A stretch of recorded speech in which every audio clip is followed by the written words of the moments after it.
Hello and welcome to the Radiate Wellness Podcast with your host, metaphysician, Reiki master, and hypnotherapist, Christy Clemens Hoffman. Each week, we will discover teachings, tips, and tools to radiate your best life ever with practitioners, authors, and luminaries to help you on your path. Wellness, joy, peace, abundance. What do you want to radiate?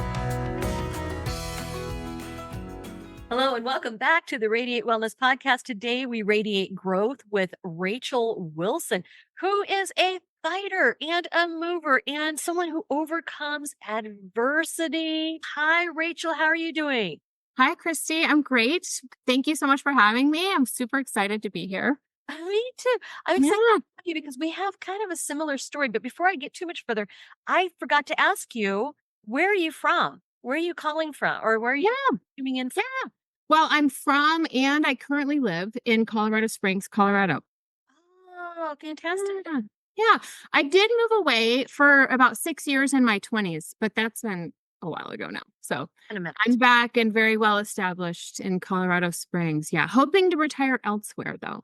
Really? Yes. I know people love it. It's a beautiful here if you've ever been here or know anything about it. And people love it here. And I love it here. It's my hometown. But I just wish it was 20 degrees warmer almost all the time, even today. And I think it's about 85 degrees out today. Wow. Yeah. Anyway, thanks for asking. Yeah. Where are you? Kansas City. Ah, okay. It's rainy there, right? It has been a lot.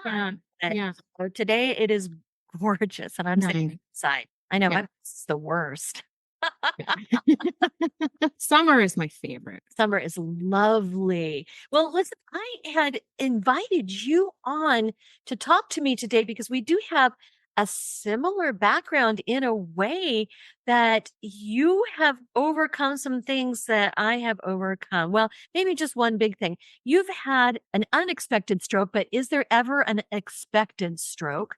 Right. And then cancer as well. My goodness. Yeah. What happened? When did you have the stroke? Well, it's a great story and a great question. I'll tell you, I had this stroke September 8th, 2022. So almost 2 years ago. And I would be remiss not to mention that I started a brand new job September 1st.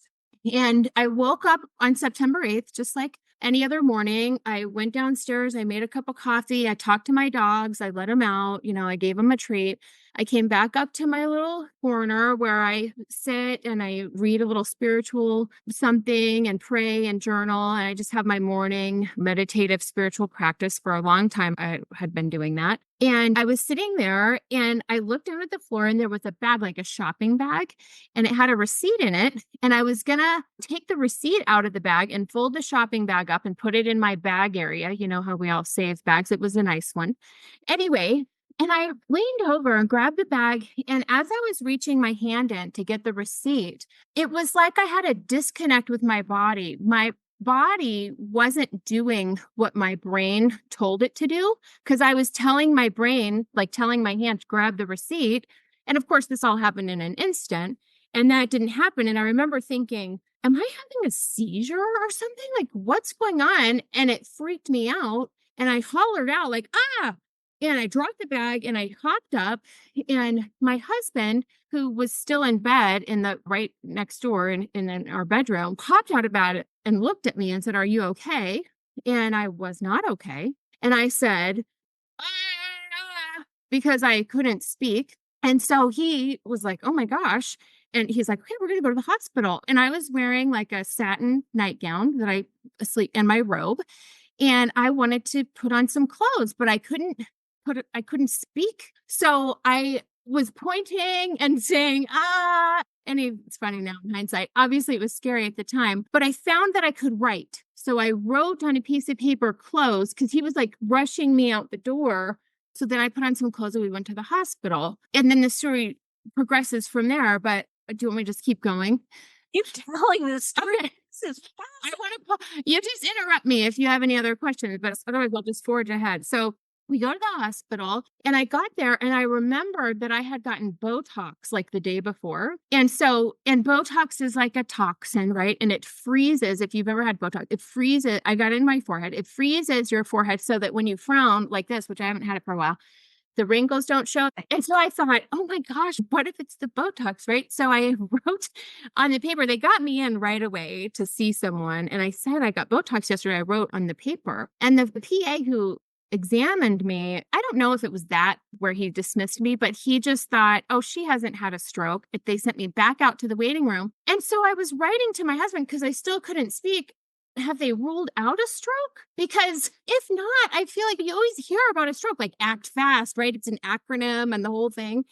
And I just thought they should be like taking more action here. Anyway, I sat in the waiting room for, I don't know, 20 minutes maybe, and they did get me back, and they just did not treat me as if I'd had a stroke. And Meantime, were you able to move your hands, move your face? yep, I could move. My face was droopy. I forget which side now. I think the right side. It was droopy and my hands were weak, I think is the best way to describe it. I could squeeze, but it's like I didn't have the dexterity. So there was something, it was definitely weird. Yeah. But I felt great in my body. Like I felt good and I could think with my brain and I could write. And so I couldn't speak. And as you can tell, having just met me and having this first conversation, I'm quite verbal. And so there was a point when we were once we were back in the ER, and I just laughed so hard. Like, what if I can't speak anymore? And I've got little kids and like that. What if I had to relearn to speak? It would just be, anyway, it's like ironic, right? For someone like me who's so verbal, but anyway, when I was back there, after a couple hours, I did start to regain speech a little bit. And then I could speak. If I really concentrated, I could say one or two words. And if I tried to say a sentence, it was very jarbled. And it was a crazy experience. Wow. Yeah. Wow. Yeah. So Yeah. when you found out that it was a stroke, what happened then? Actually, before then, so they admitted me to the hospital. The neurologist came by and said, I think you have had a stroke. And I'm going to admit you, and tomorrow we'll do an MRI. And so I stayed the night. When I went to bed that night, my speech was still altered, but I was able to speak in full sentences and communicate. And when I went to sleep that night, I thought to myself, I just had a sense that I would wake up and be myself in the morning. And I prayed that night. I remember very distinctly. I want to just do a little sidestep here and tell you that many years ago, I got sober in 2005. And I was a falling down, drink every day, piss your pants kind of drunk. And when that miracle happened, which I could share more about, but just for the sake of this story, I'll just say that that was a miracle that occurred in my life. And whatever power it is that removed the obsession to drink from me, that is the power that I prayed to that night. I call it God, but who knows what God really means, right? I prayed and thought and said that I trust that power to know what's best for my brain. God knows what part of my brain should live and what part of my brain should die. And if I've had a stroke, that was my experience. I went to bed that night. I prayed. I knew in my body that I would wake up and be myself. And that is what happened. I woke up the next day. I was myself. I could speak. I don't really have any risk factors for stroke, so everyone was a little confused. I did get the MRI. The stroke was confirmed. It was a little stroke, but it wasn't a TIA. It was a full-on stroke. Yeah. They gave me an ultrasound on my heart, and they found a little hole in my heart. So, as you may know, having had a stroke, if there are little clots in your blood, usually as they go into the heart, they go out through the lungs, and there's all these little capillaries in the lungs that break up any small little thing. And there's a thing in your heart that allows it or keeps the blood from going in directly into your brain until it's gone through your lungs or something else. I'm no cardiovascular whiz. Anyway, I have this little hole in my heart, which is very common, apparently. Everyone has it at birth. Most people's it heals over within the first week, but something like 20% of people, it doesn't fully close over, and it's fine usually. And people live their whole lives and die and never know about it unless you randomly have a stroke like I did. So the hypothesis at the time when they found this hole was that the hole itself maybe caused a little pooling, a little thickening, a little tiny blood clot that passed into my brain and caused the stroke. So that's what happened that day. And then the cancer came right after that. Do you want me to just keep going? Oh my gosh. Yes. Yeah. So let's just jump in here for a second. The stroke, it's very similar to the stroke that I had.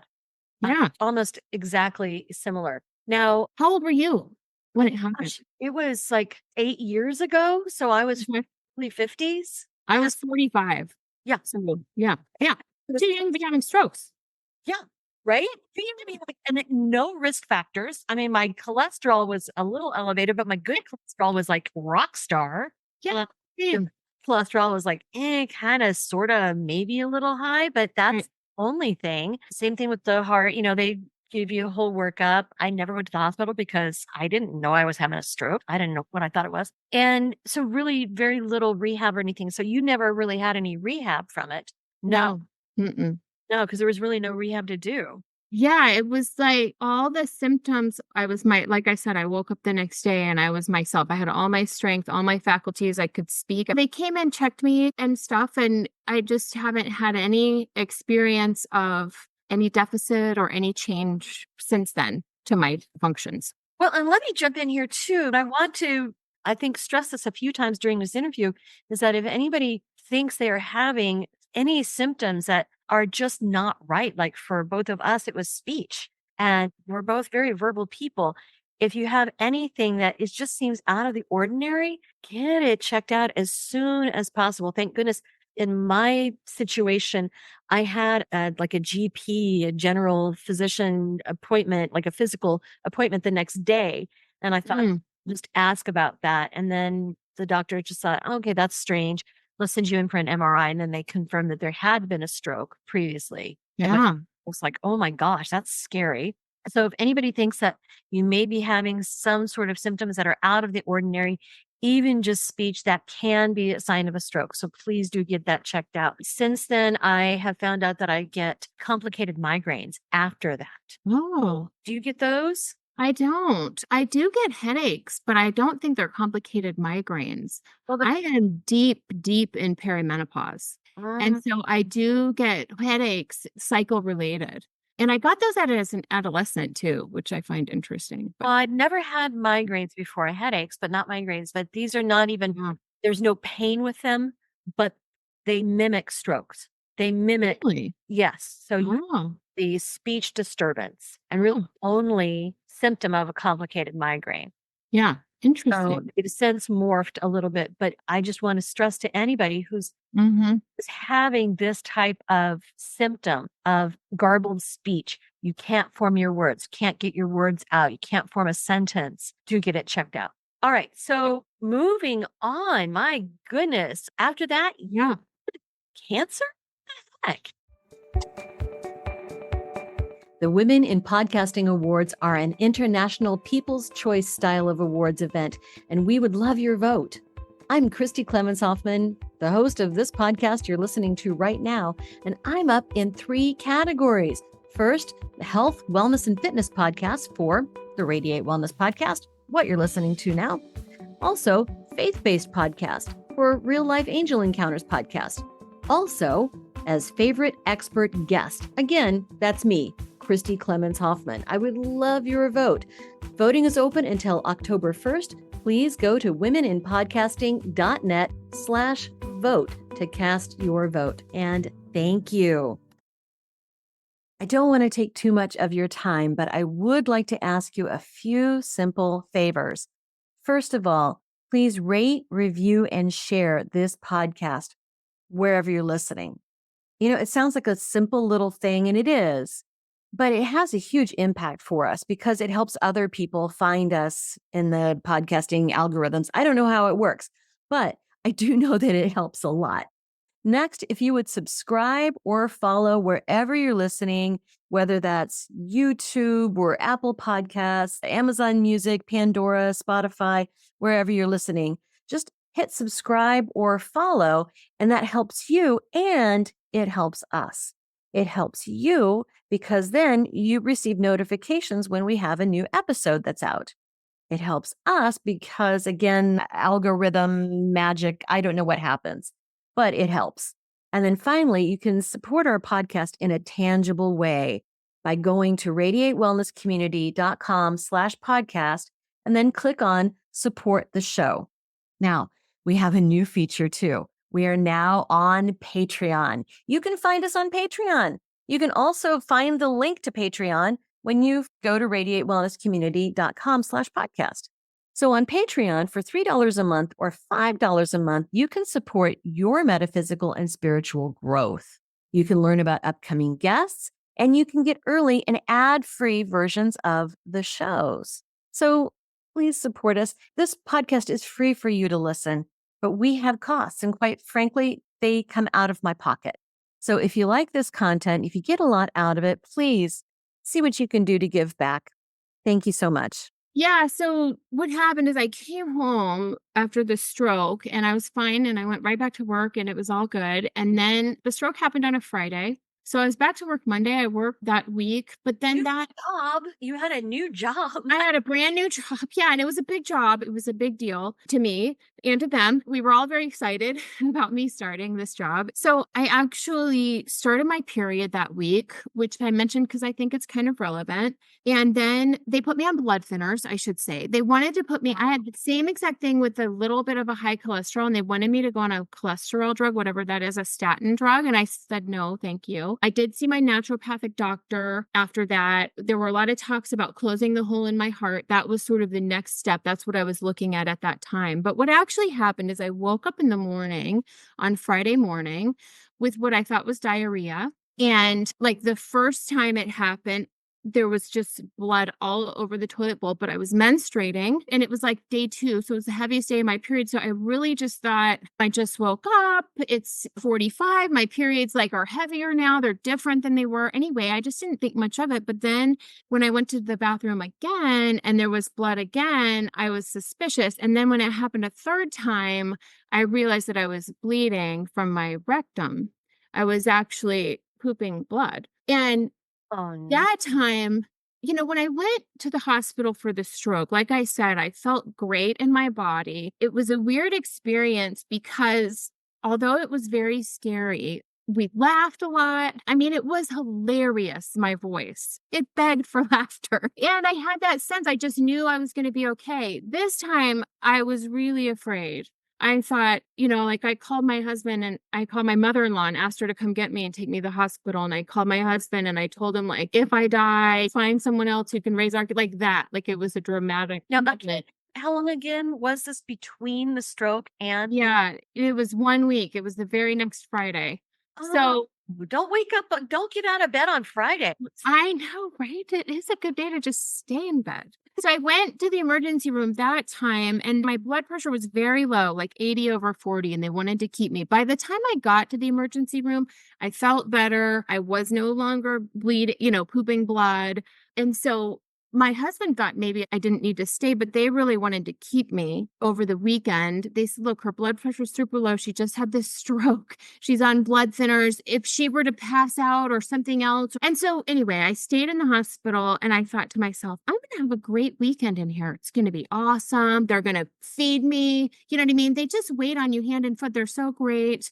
They're kind. And so that's what I did. I just had a great weekend in there. Monday morning, I started prepping for the colonoscopy. The soonest they could do it was Monday. I think because they wanted me off the blood thinner for a certain amount of time before they gave me a colonoscopy, which is why I didn't get it right away. I can tell a long story, so I'm going to try to trim it up a little. I got the colonoscopy on Monday. I woke up from that to the proctologist telling me that he found a mass in my colon. He's pretty sure it's cancer, but he took a hunk of it for a biopsy and he tagged it so that they could see it in the MRI. And he was very sorry and etc. And I remember I was there by myself. It was dark. I was just awakening from the anesthetics. I hadn't eaten all day. I mean, it's just like, it was rough and it was terrifying, of course. Yeah. My husband came shortly after. I texted a girlfriend of mine and told her she had asked how I was doing. And I said, it's not good news and you are right to worry.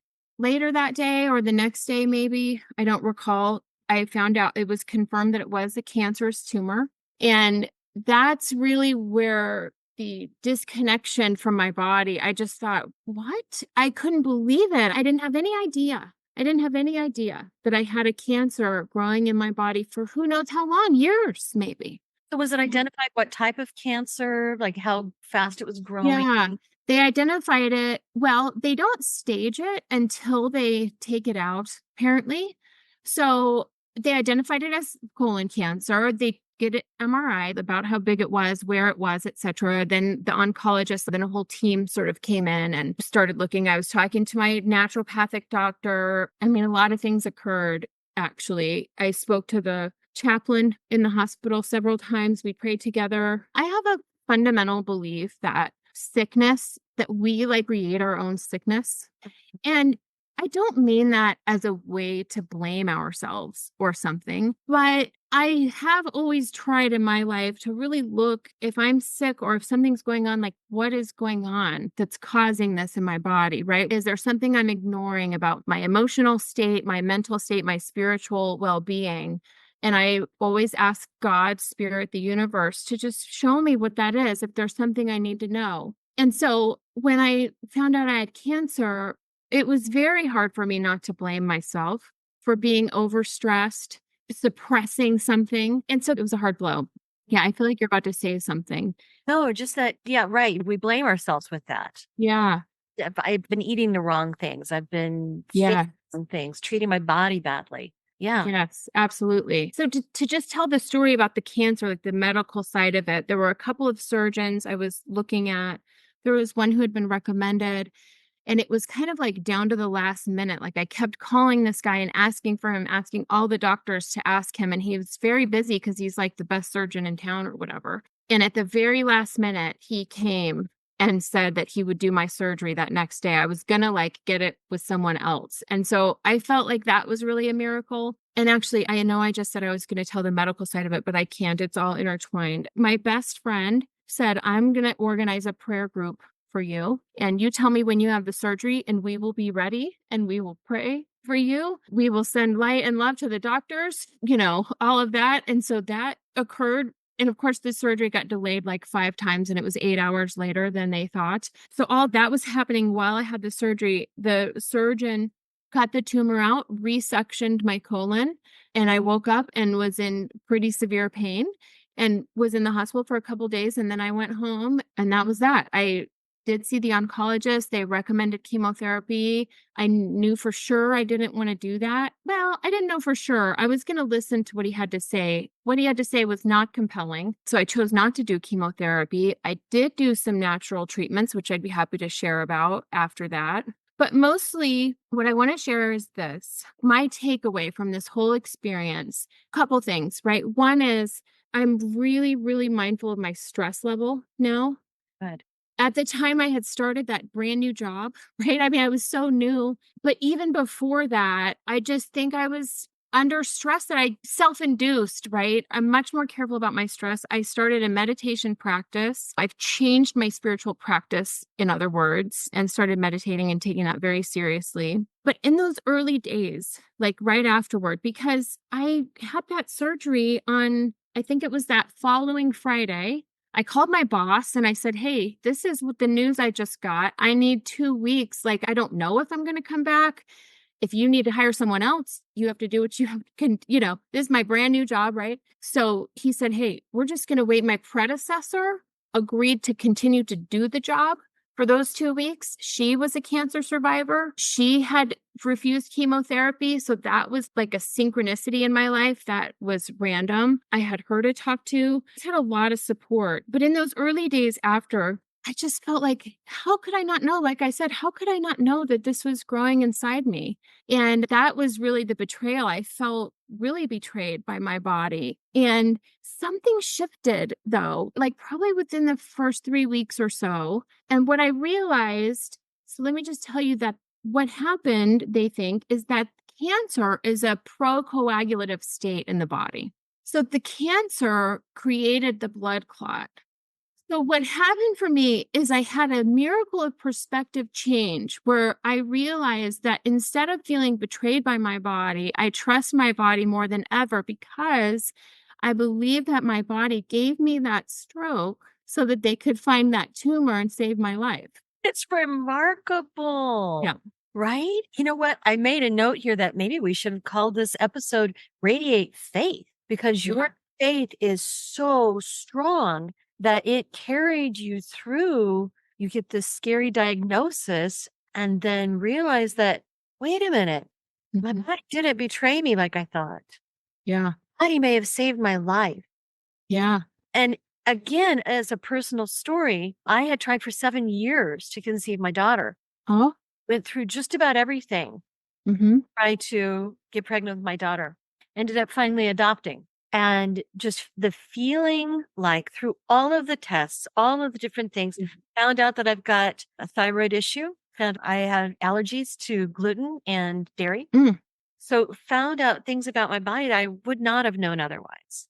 Yeah. And there's the feeling of betrayal, but then there's also a feeling of faith and knowing that there really is a divine plan and that we can ask for intervention from whatever power we think is relevant. And I do want to speak briefly about your recovery journey because you knew that there was some power that took away this desire for the alcohol. And that Yeah. power is keeping you safe. Yeah. Yeah. Yeah. Absolutely. Yeah. That's the power I pray to, Yeah. like I said. Mhm. Yeah. Yeah. So at some point, you knew that the way that you were living was not healthy. What Yes. you were putting in your body, what you were putting in your mind, what you were putting in your spirit was not healthy for you. Mhm. When did you get to that point and decide that, okay, I need to rely on this faith to get me through this and Yeah. then, increase these blessings in your life? Yeah, it's a good question. Maybe right away, because even though I'd had that perspective shift later after the surgery, I remember in the hospital having a very strong feeling that this would be the best thing that ever happened to me. That out of this, somehow, like I've been walking around with cancer feeling pretty good. And I thought, I'm about to feel amazing because I've had a cancer in me and now they're going to cut it out. But I did do my best to take a hard look at what was going on in my life. What was my self-talk? What was I eating?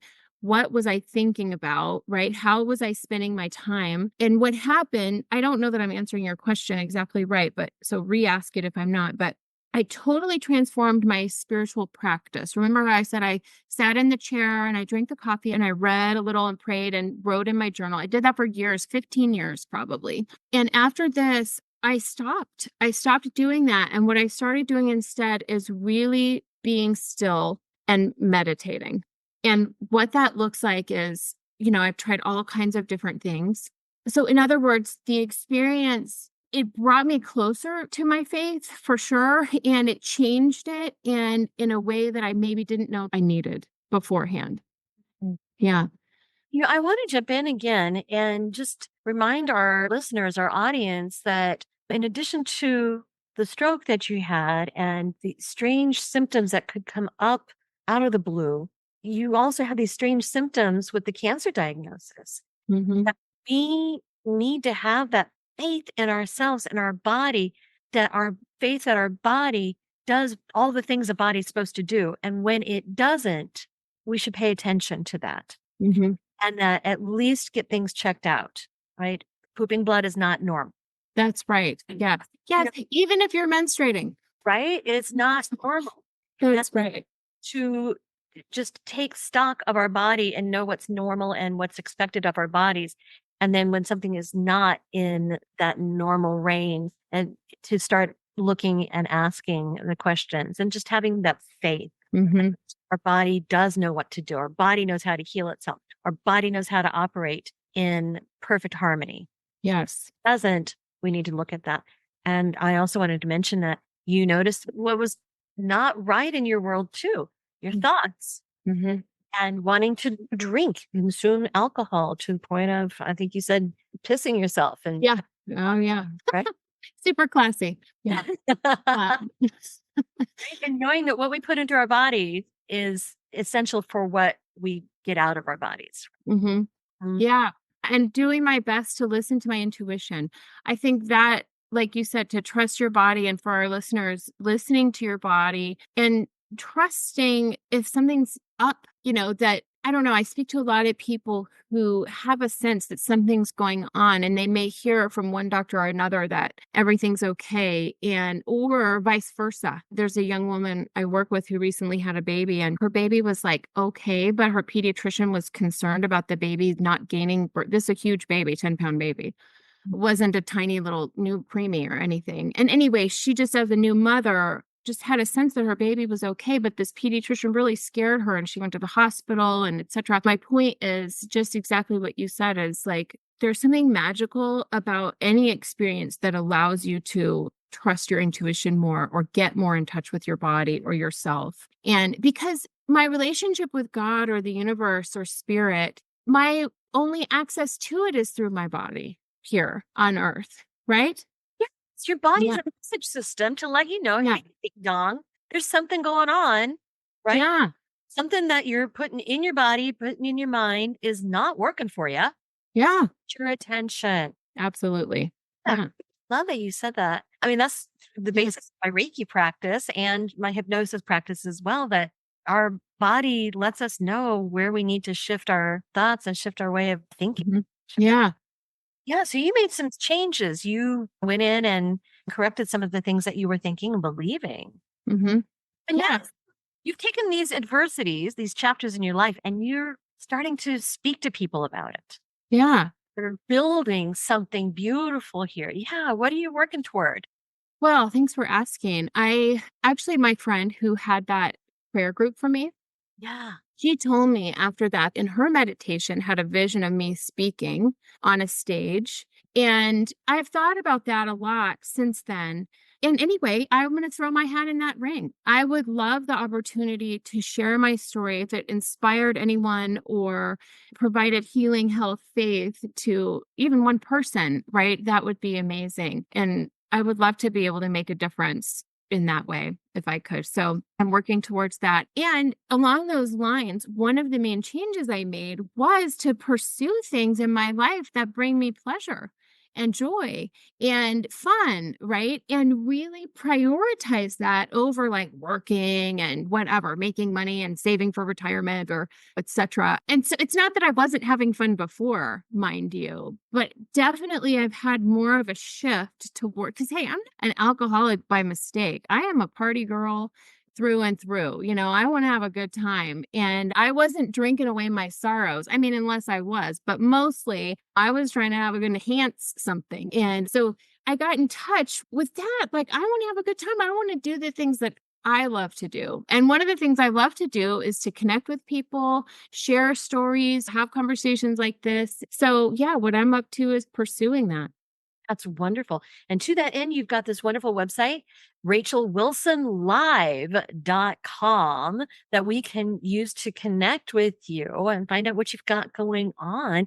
Yes, All the wonderful things that I know that you're going to be writing as well and speaking with people. Speaking of which, have you heard of Jill Bolte Taylor? I haven't. Oh, she gave a wonderful TED Talk called My Stroke of Insight.